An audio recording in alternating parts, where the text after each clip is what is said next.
यार एक छोटा सा सवाल है, आंसर आप मुझे मत देना, खुद से सवाल पूछना। जब कभी किसी के घर में आग लगती है तो आप क्या करते हैं यार? आग बुझाते हैं ना? ऐसा तो नहीं है पहले आप उस आदमी को ढूंढते हो जिसने आग लगाई? तो पहले आग बुझाई जाती है यार। जिसने आग लगाई उसे तो हम ढूंढ के निकाल ही लेंगे। सभी को क्रांतिकारी बनना है, लेकिन क्रांतिकारी पाकिस्तान के खिलाफ नहीं बनना यार, MI6 के खिलाफ नहीं बनना जो पूरी दुनिया में वॉर करा रहा है, जिसने लाखों लोगों को युद्ध में झोंक दिया। अमेरिका के अगेंस्ट कोई बात नहीं करेगा। क्यों?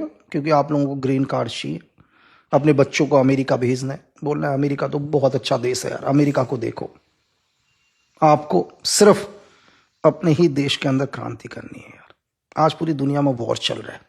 कहते हैं जब मुसीबत होती है ना, तो जंगल में जो जानवर होते हैं मुसीबत के टाइम में वो भी एक हो जाते हैं यार, और वो भी देखते हैं कि हमारा दुश्मन सामने खड़ा है, तो आज हम एक हो जाते हैं ताकि अपने दुश्मन को हरा सके। आप मेरी बात अच्छे से समझ गए होंगे मैं क्या कहना चाह रहा हूं। तो आज जिस तरह का माहौल चल रहा है ना पूरी दुनिया के अंदर, आपको पता है धीरे धीरे एनर्जी खत्म हो रही है यार। अभी ये शुरुआत भी नहीं है, अभी देखो धीरे धीरे। और ऐसा नहीं है ये युद्ध हमने किया है यार, हमने इस वॉर को नहीं किया।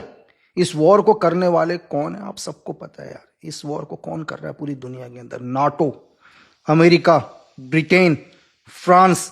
अगर आपको सच में आवाज उठानी है तो इस वॉर के खिलाफ आवाज उठाओ। आज आपको लग रहा है कि नहीं यार हमें क्या फर्क पड़ता है, ये वॉर हमारे इसमें थोड़ा है। ये वॉर तो चल रहा है ईरान के अंदर, वॉर तो चल रहा है यूक्रेन के अंदर, वॉर तो चल रहा है रशिया के अंदर। नहीं, कल वो भी यही सोच रहे थे कि हमें क्या फर्क पड़ता है, वॉर हमारे अंदर नहीं है। धीरे धीरे देख लो, आने वाले वक्त में आप देखो, आपको पता चलेगा धीरे धीरे एशिया के अंदर ये कैसे ये वॉर आ गई। तो ज्यादा वक्त नहीं लगता, जब कहीं आग लगती है तो हमें दूर से सिर्फ नजर आती है कि आग लगी हुई है, पलक झपकती उसकी लपटें आप तक भी पहुंचती हैं। तो ऐसे वक्त पर राजनीति नहीं होनी चाहिए यार, क्योंकि मैं आपसे अभी भी कह रहा हूं, जो आगे का मंजर है वो बहुत बुरा मंजर है आगे का, सच में, जिसे आप देख नहीं पा रहे हो। तो बाकी मैं क्या बोलूं, आप मुझसे ज्यादा समझदार है। हाँ एक चीज और है, बहुत सारे लोग, वो मैं बताना भूल गया कई बार। इसी देश का, मतलब हमारे देश का यार, जब मैं इस देश में हूं तो हमारे देश की बात करूंगा, क्योंकि देखो पाकिस्तान की तो मैं बात नहीं करूंगा। हाँ पाकिस्तान में तो आपको पता ही होगा कि मुझे बैन कर दिया यार। अब आप समझ सकते हैं, एक देश अगर बैन कर रहा है तो कुछ तो होगा यार।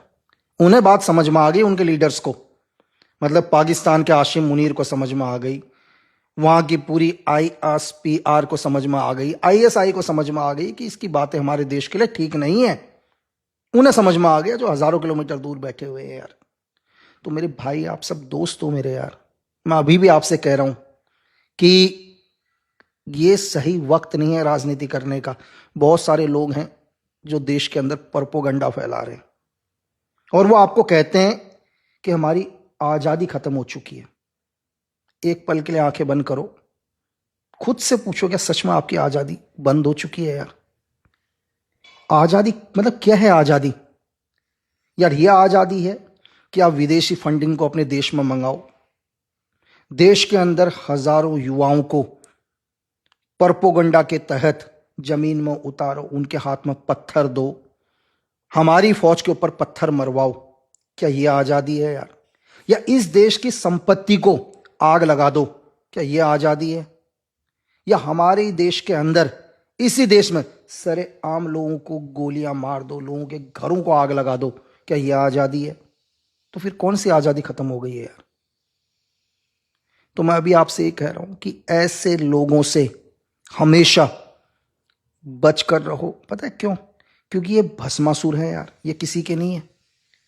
जब आपसे इनका काम निकल जाएगा ना तो ये आपको पूछेंगे भी नहीं। ये सिर्फ अपनी राजनीति रोटियां सेकते हैं, इन्हें फर्क नहीं पड़ता कि सामने किसकी लाशें पड़ी हैं।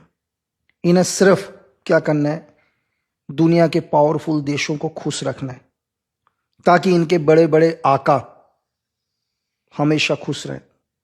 कभी आपने एक चीज सोचा कि इस देश में जिन्होंने 70 साल से राजनीति करी, मेरी बात समझ रहे हो, 70 साल से, ऐसा तो नहीं कि उन्होंने कोई नौकरी करी है यार।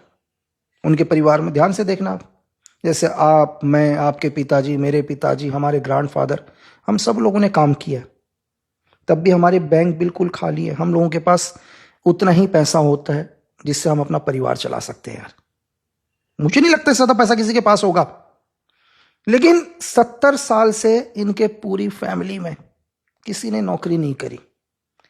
लेकिन आपको पता है, अगर आप इनकी संपत्ति सुनोगे ना यार, वो तो कभी डिस्क्लोज ही नहीं है, क्योंकि हिंदुस्तान के बैंकों में तो इनका पैसा है ही नहीं। लेकिन इनके अगर आपने पैसे सुन लिए तो शायद हमारे मोबाइल में जो कैलकुलेटर में जो डिजिट होता है वो आएगा ही नहीं यार। इनके पास इतना पैसा है कि एक और हिंदुस्तान खड़ा कर सकते हैं, ये इतना पैसा है। लेकिन वो कैसे? आप और हम जैसों को फ्रंट पर लाकर परपोगंडा फैलाकर इसी देश को आग में झोंक दो, तभी इनकी रोटियां सेकती हैं यार। मतलब तभी इनकी राजनीति चलती है। और रही बहुत सारे लोग यार, देखो एक आदमी ने गलत स्टेटमेंट दिया तो इसका यह मतलब नहीं कि पूरा देश खराब है। एक आदमी ने बोल दिया, शायद एक वर्ड बोला, मैं क्या बोलूं, छोड़ो वर्ड भी नहीं, कि बेरोजगार हैं लोग, ये वो चीजें। यार क्या रोजगार वही है कि सरकारी नौकरी? मुझे दुनिया का वो मुल्क बता दो आप, जिस मुल्क के अंदर, जिस देश के अंदर 100% लोग सरकारी नौकरी में होंगे। शायद धरती में ऐसा कोई देश ही नहीं होगा यार। बाकी आप ज़्यादा समझदार हैं, अगर आप कहीं सर्च कर लें तो मुझे भी भेज देना। पता है, जहाँ से अभी मैं सुबह सुबह मॉर्निंग में आ रहा हूँ, मैंने कुछ सब्जी वगैरह लेकर आया, तो सब्जी वाला भी क्या कर रहा है, वो भी काम कर रहा है ना यार। आजकल देखो बहुत सारे लड़के डिलीवरी का काम करते हैं, आपके घर पर लेकर आते हैं, वो भी काम कर रहे हैं। तो काम क्या है मुझे ये समझ में नहीं आ रहा। बेरोजगारी मतलब कि हम बेरोजगार हैं लेकिन काम करने वाले तो काम कर रहे हैं यार। ऐसा कौन है जो काम नहीं कर रहा? जो नहीं कर रहे हैं उनको पता होगा वो क्यों नहीं कर रहे हैं। फिर मैं आपसे कह रहा हूं कि जरूरी नहीं है कि जो सरकारी नौकरी कर रहा है दुनिया में किसी भी देश के अंदर वो ही रोजगार हो। रोजगार हर आदमी है यार। पता है, जो अभी नीचे खड़े हैं, जिस कॉलोनी के अंदर मैं आया हूं अभी, वहां पर जो वॉचमैन है गेट पर है, वो भी काम कर रहे हैं यार। तो काम तो हर आदमी कर रहा है यार। रोड के ऊपर हजारों ठेले लगे हुए हैं, वो लोग भी काम कर रहे हैं। फिर मुझे नहीं पता यार कि किस काम को आप लोग काम बोलते हो। तो मैं आपसे फिर और कह रहा हूं, वॉर सिचुएशन है, कोरोना से भी बुरा हाल है, क्योंकि कोरोना के अंदर दुनिया रुकी थी सिर्फ, लेकिन चीजें चल रही थी। जरूरत का सामान आप तक पहुंच रहा था या हम तक पहुंच रहा था। लेकिन आने वाला मंजर बहुत भयानक है। तो इसलिए हमेशा अपने देश के साथ खड़े रहो। हाँ, मैंने आपसे शुरू में कहा था, जिसने आग लगाई है उसे हम ढूंढ लेंगे, लेकिन अभी वक्त है आग बुझाने का।